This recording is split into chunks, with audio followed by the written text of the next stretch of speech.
Welcome to Demystifying IT with Bopi Dal and Sarjeet Kanungo, speaking the language of IT with innovators and pioneers that have harnessed the power of information technology. My guest this week is Tyler Falkenhagen, the CIO and CTO of Shell Energy, one of the leading providers of renewable and low-carbon energy solutions in the world.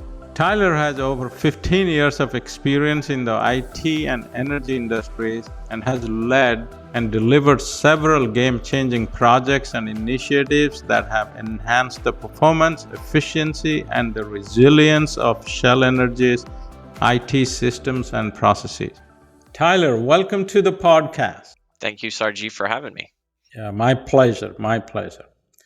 So let's start with, what are the main challenges and opportunity for Shell Energy in the renewable energy sector?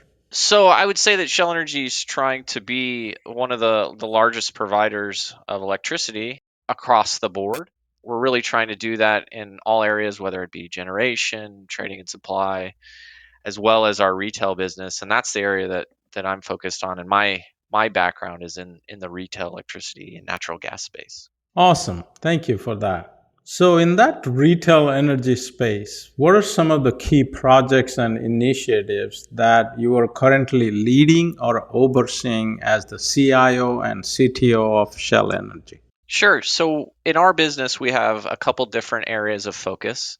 Broadly, it's both B2B and B2C, and some additional business lines that we're focused on.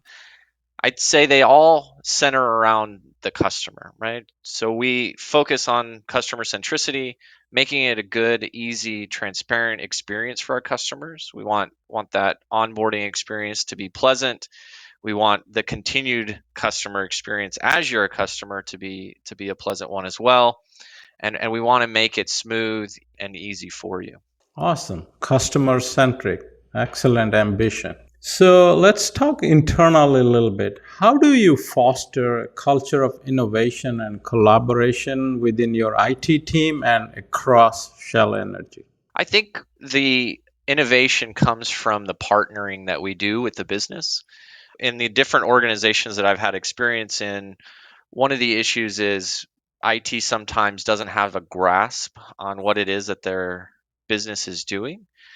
So I encourage all of my folks to really learn, seek opportunities to do what we call go-sees. And that go-see could an actual physical go-see, or it could be sitting with somebody that's a CSR or a trader or any other part of our business to fully understand what it is that they do on a day-to-day basis. I think what that does is it helps us when we're delivering solutions be a better partner in delivering those solutions, right? Not just order takers.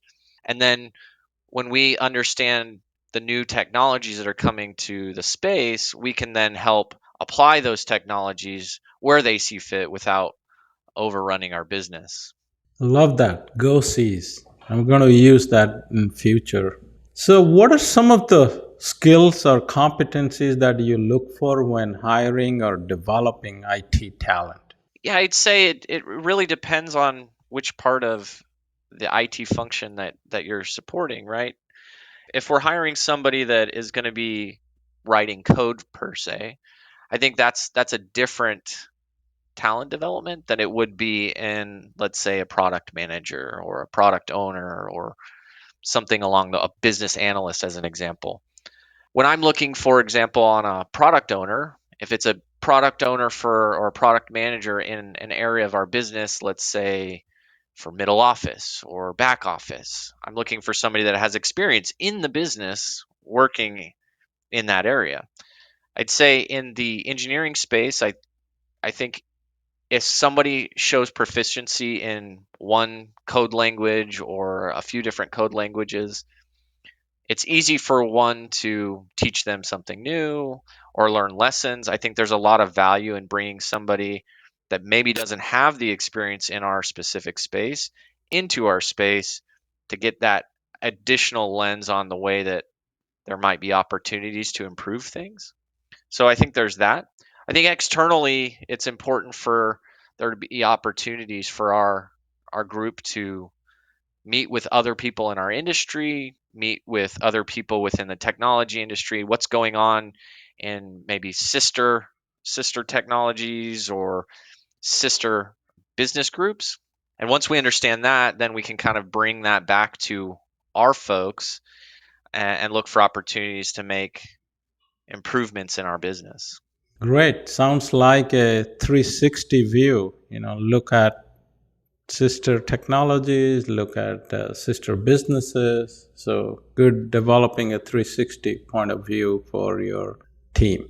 And I think one of the things that we do well is I'm not afraid of, and I would say just generally throughout my career, I'm not afraid of speaking with competitors. I think there are areas of our business that are not differentiating, and we can really learn from some of our competitors where that makes sense, right? And so, and when I've been in other industries, as an example, we have gotten together as a large group and said, you know what are some of the things that aren't differentiating, aren't competitive really on a day-to-day basis for us, but really are pain points and we can learn, right? Whether it's specifically focused on a technology thing that we're doing, or a use of a technology, right?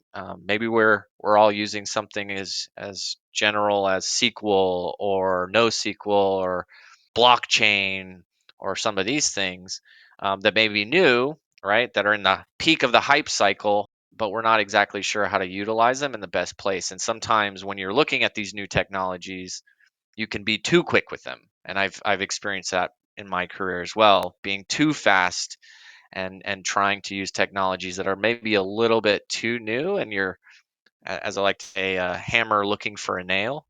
And so that's always a challenge too, right? Yeah, absolutely. It is. You'll agree with me that companies are spending more and more money on technology trying to digitize their business. My question to you is, how do you measure and communicate the value and the impact of IT to the business?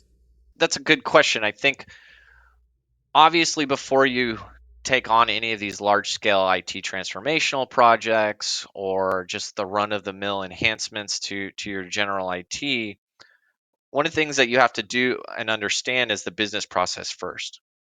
And you have to go through a business process improvement exercise that says, what is the way that we do things now, or how do we do things now? What is the pain points that we have along the way in the way that we do things? And what do we want to do in the future? Once you're able to understand that piece, you have the side of the equation that says, this is the benefit that I'll get, right? I'm going to reduce the manual effort of me putting this information into a system somewhere because I'm going to automate it. You then can take the amount of work that it would require to do that IT enhancement to automate that thing, and you can do a cost benefit analysis on it. And it's really then easy to quantify, hey, we predict at this stage that us doing this IT project will have this benefit. And then what you do is you then look back on it over time and say, okay, the project was done, it has automated, we've established beforehand the key metrics that we want to track to see if this thing is making lives better. And then you can understand, did you actually realize the benefit that you were looking for, right? Once you establish that practice, when you go to, let's say, your CEO or your board and you say, we want to do this, one, you've built the trust because you've done that and you've established the ways of working, right? It's a business request and it's not something that IT is coming up with on their own, right? Another phrase I like to use is, we want IT to be something that's done for you and not to you.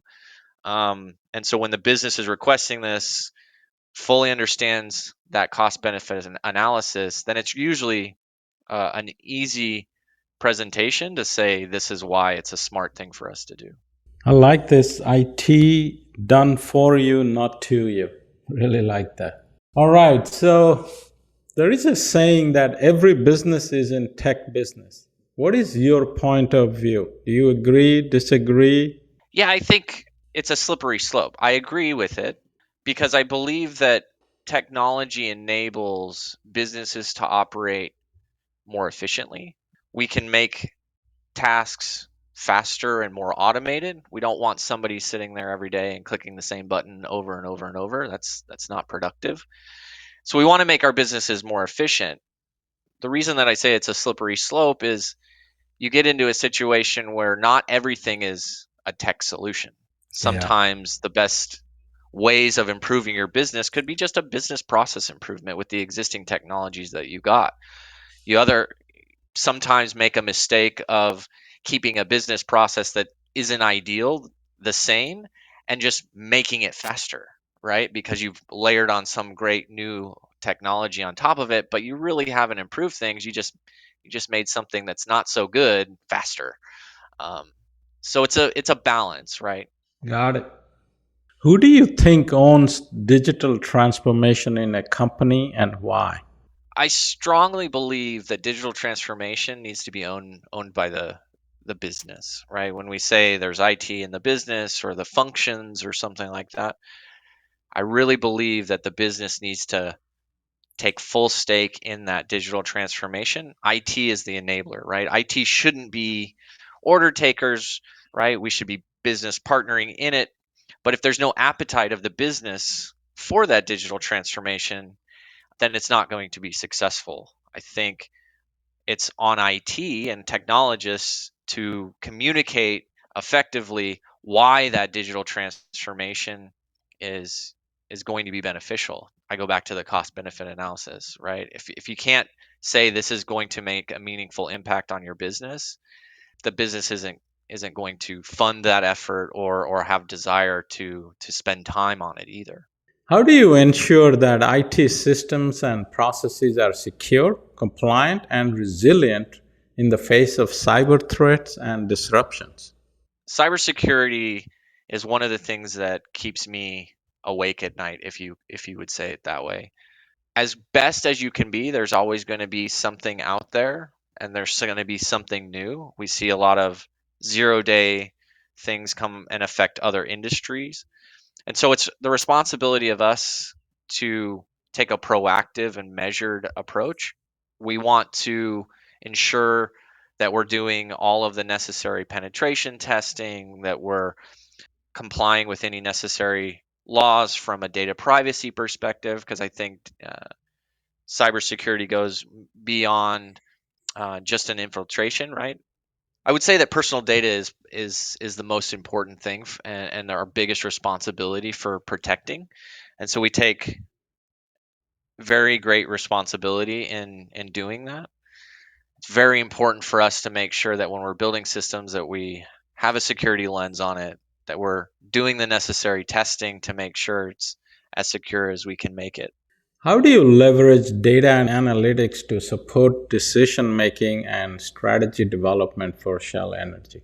I think data is the forefront of all of the things that we do. And regardless of whatever industry that you're in, it really needs to be the center of everyone's universe.